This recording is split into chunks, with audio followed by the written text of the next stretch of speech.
So, hi people, it's been a lot, but I'm going to share with you quickly one thing.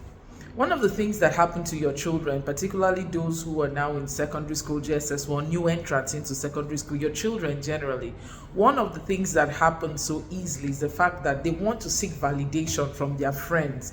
They want to be accepted. They want to feel among. Now, the only way you can help your children navigate this chapter of their life or this phase of their life is by building a solid base or a solid foundation.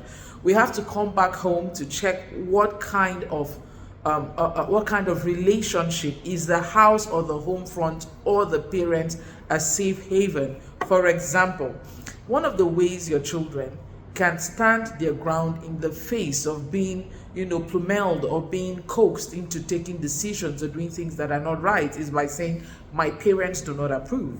My parents do not approve. I think you should call my parents and seek appropriate permission. My parents do not approve.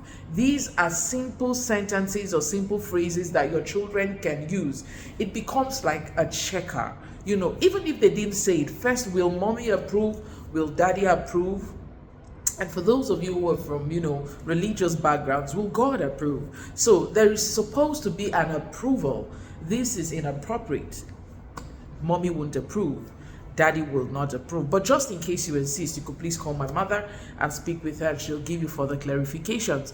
If you get your children to begin to understand that these phrases are useful, these phrases can tie them over, it's going to help them a great deal. A second way that can help is if you have been able to build standards, values, and you've raised your children in the consciousness of standards and values. This is exactly what's going to happen.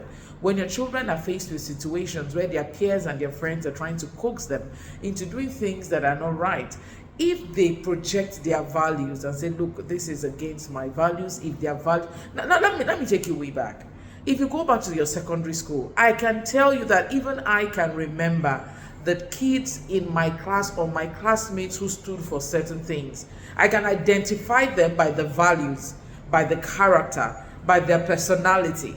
And so one of the ways that your children can build, besides, can add up to the boundaries that they build, is by projecting the values and the standards. And these standards just don't drop from the sky. These standards are standards that you, the parents, have been able to teach them, have inculcated in them. Remember that if you don't stand for something, you fall for absolutely anything.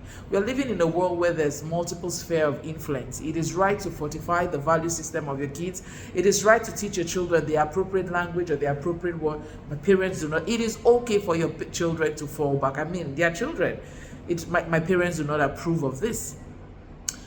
Teacher, would you speak with my parents? I don't think my parents approve of this. This is a tad inappropriate. Okay, my parents do not approve. Okay, I'd like to speak to my parent.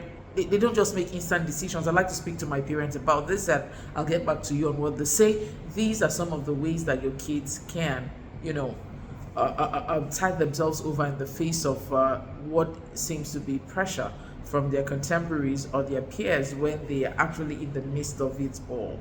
You have yourself a fantastic day.